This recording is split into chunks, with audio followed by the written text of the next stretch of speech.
Hey, beautiful people. Hey, you guys, what is up? My name is Lazasha, and welcome back to my YouTube channel.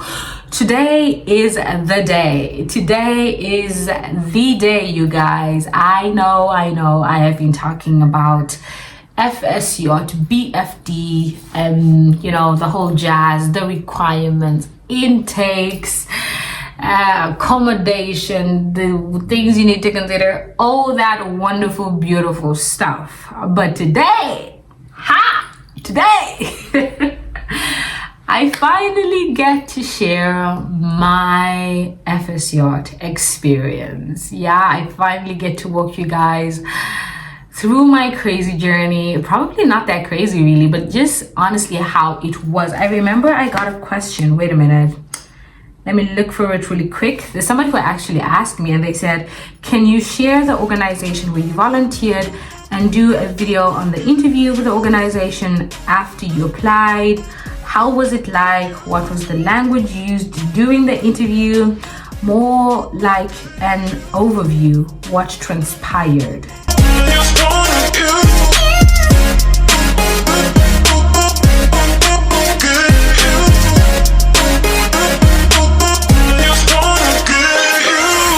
As I have already shared with you guys, I came to Germany as an au pair. I think I made a video about that. So if you would like to know more about that, hey, make sure to go check out that video. However, I also cannot make much or dig deep into the au pair part of that aspect because me and my best friend Doris, we have a channel that is solely based on au pair, like requirements during au pair, after au pair, like all that good jazz. Yeah, so we literally have a show that's based on that, and it's called the L&D Au Pair Show here on YouTube.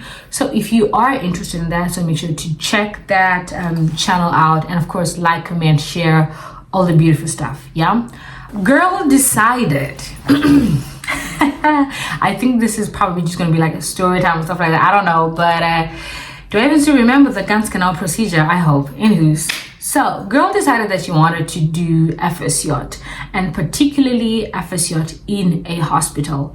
So of course that meant that I had to start by looking up what are the requirements, what are the intakes, and of course being that I was on a visa, that meant that of course I had to start my application procedure and process everything on time. That's very key, guys. Okay, I believe I started 6 to 7 months. 6 to 7 months. That's when I started my whole process. Okay, FSJ, what is it looking like? What are we? And all that beautiful stuff. I started by writing up a motivational letter and a CV. I believe I will make a video on how to do that. Yeah, it's still on my upcoming list of videos. My apologies, you guys.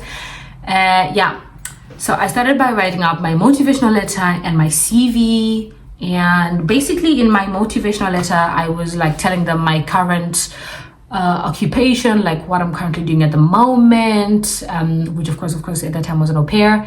Yeah, how many kids I'm taking care of and all that jazz, which level German language I am doing, if I have been vaccinated, because there was kind of also around the time of Corona.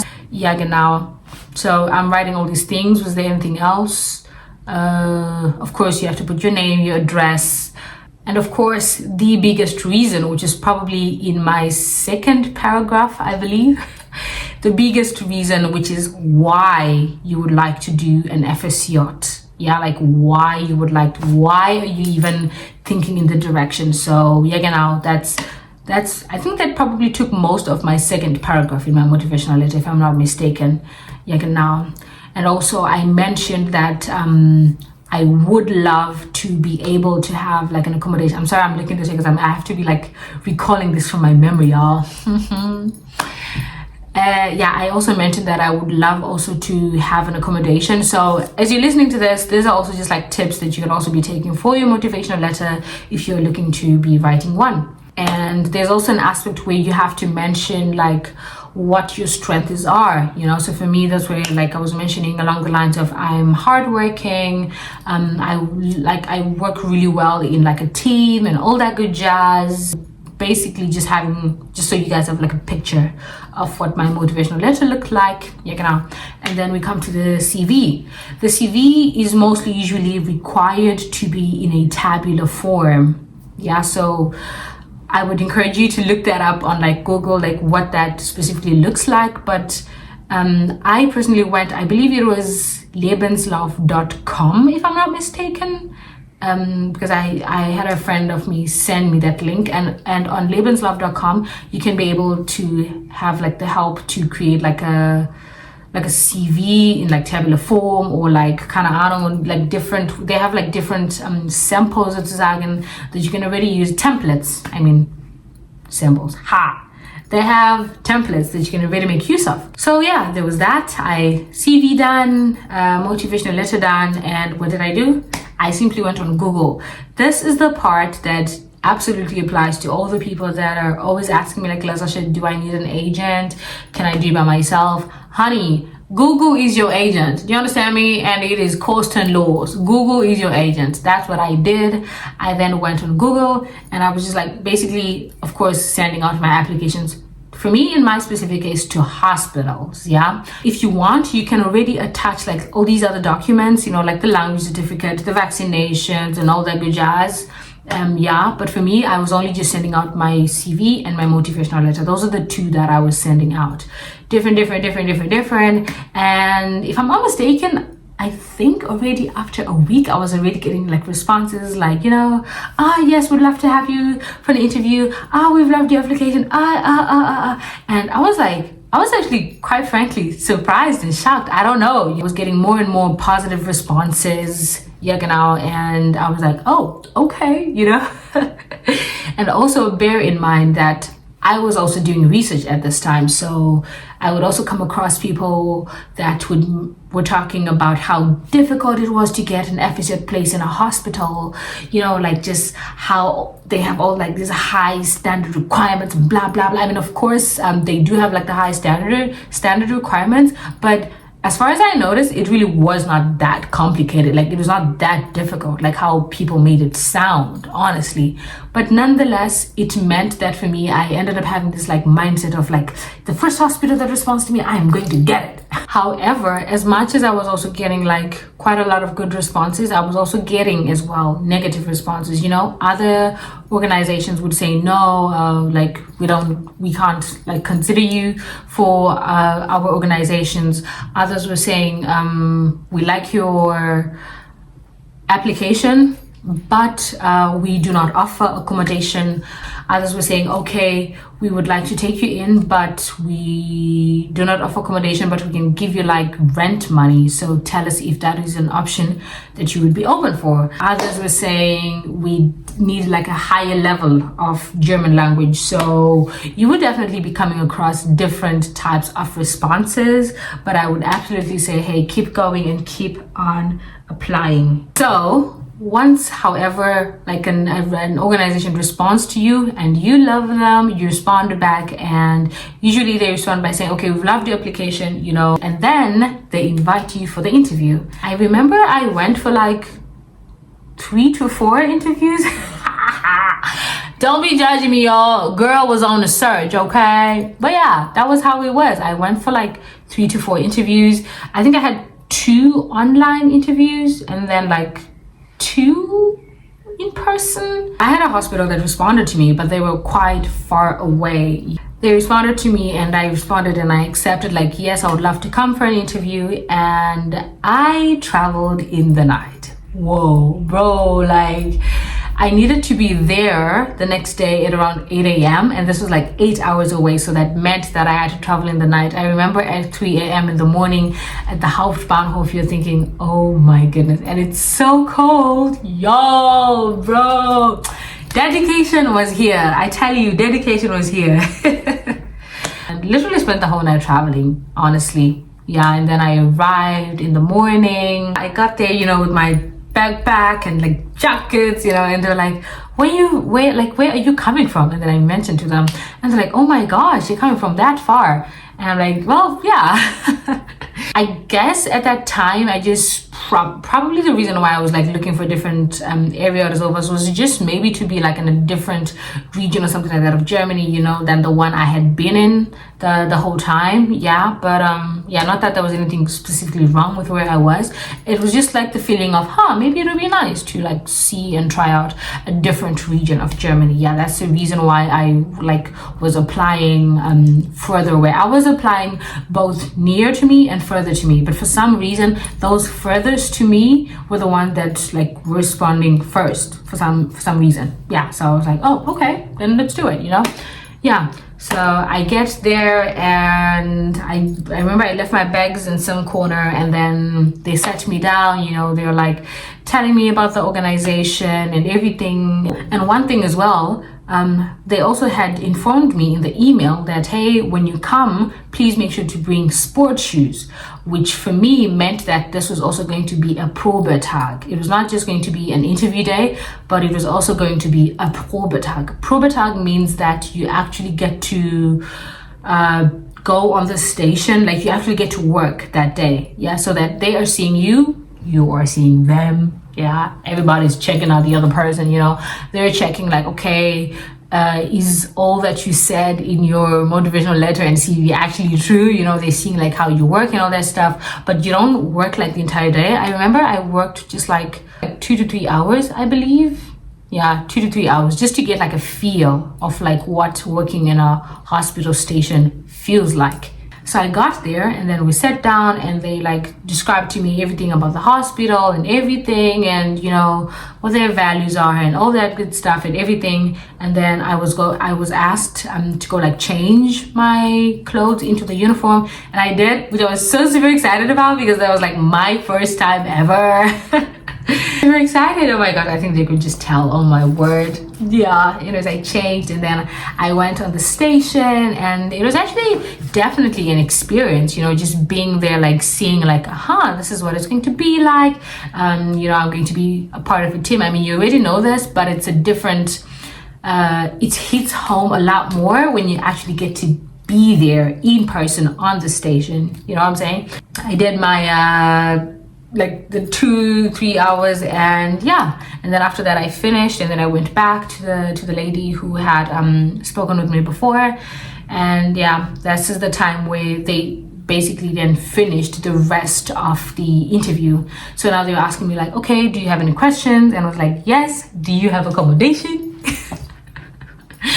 Yes, do you have accommodation? And they said, yes, we do have accommodation, but you have to share like the accommodation, like every single person gets like their own room, but then you have to share like the room. And I was like, I don't know, I like my privacy, you know. So I was like, oh, okay. For me, that was definitely like a very big deal. I mean, I didn't, it's not like I was wanting like a big apartment. I just, at least to some extent, was looking for a place that can be able to like offer me, if I should say, to some extent, a bit of privacy. You know, like everybody needs privacy. So for me, that was definitely like a big deal. And after that, I was now on my way back home. And then I think a few weeks later, I got a response letter from an organization, even though it was not a hospital. It was like home for the mentally disabled. You know, so yeah, of course, I also went and I traveled there. That was also further away, but was it as further as the first one? I don't remember. But I also remember I also had to travel in the night. Yo, my host mom was just like, Lasasha, why can't you just apply close by?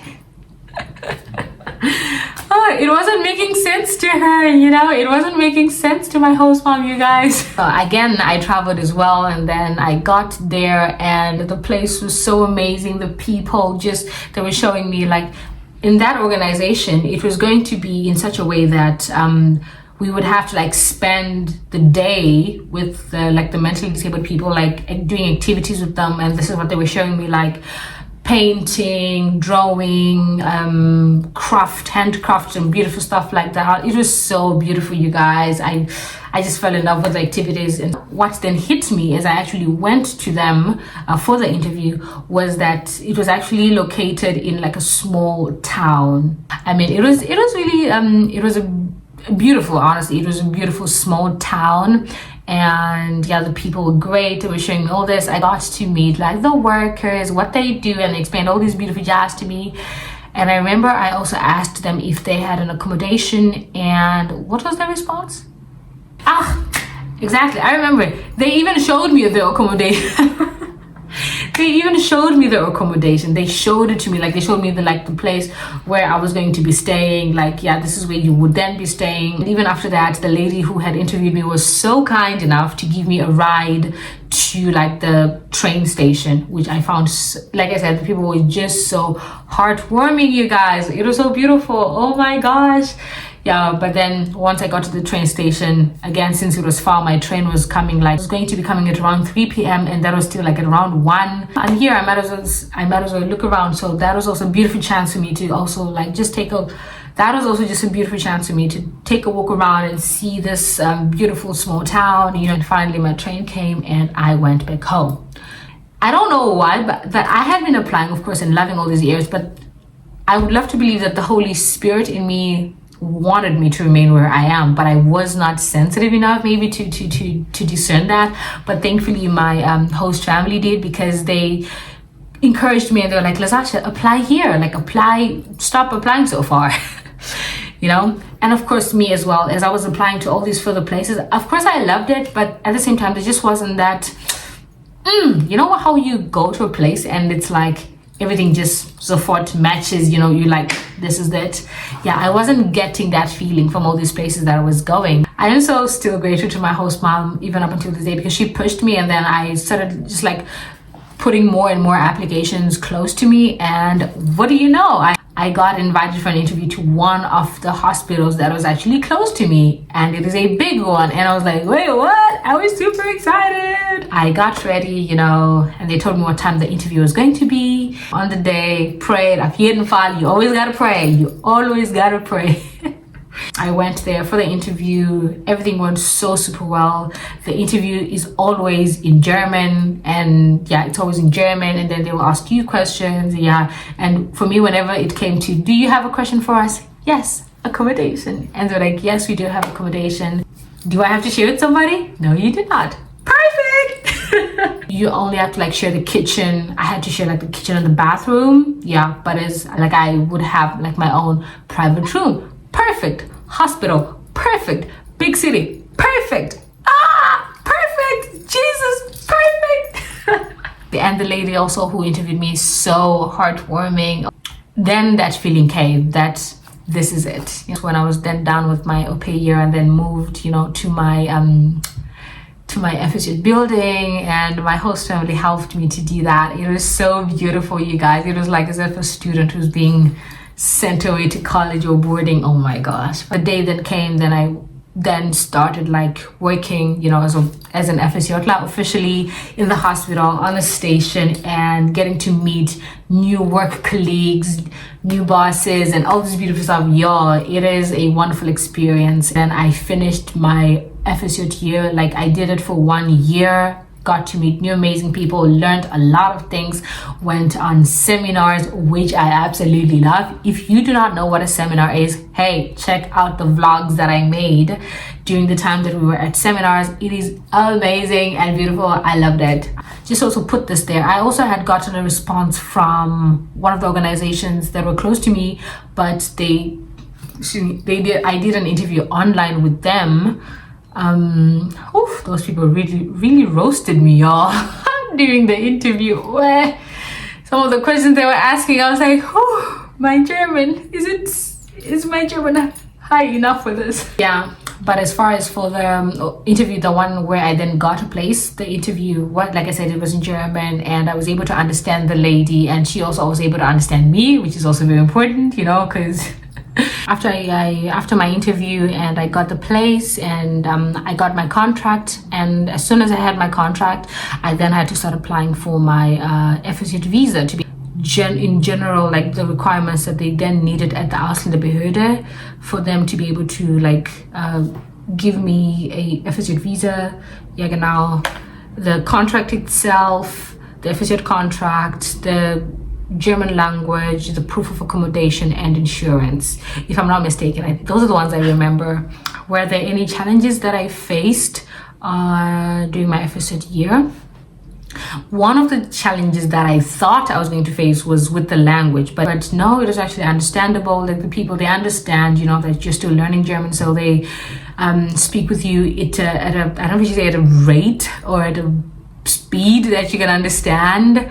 At least that's what I thought, but they would always tell me like, oh my gosh, your German is so good. At the very beginning, one of the things that was a little bit difficult for me was definitely my legs, in the sense that you get to be on your feet a lot if you're in a hospital. So because of that, I would advise you, I mean, now I'm used.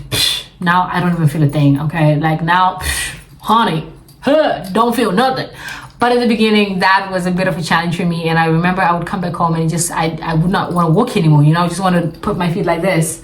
Yeah, so if you're interested or looking forward to doing an FSJ in a hospital, please make sure that you invest and get yourself some good shoes. Yeah, I know they can be pretty pricey, but it is worth it for your feet and for yourself in general. Was I able to be doing also German language in my FSJ? Absolutely, yes, I was able to do. It was not like funded from the hospital that I was in, but however, during my free time and spare time was when I was able to do my German courses. I was not paying rent for the time that I was doing an FSJ. Yeah, I did then start to pay when I was now doing Ausbildung, but for FSJ, no, I was not paying rent. I believe that about sums my FSJ experience, you guys. Otherwise, I hope you guys have a wonderful and blessed rest of the day. Jesus loves you.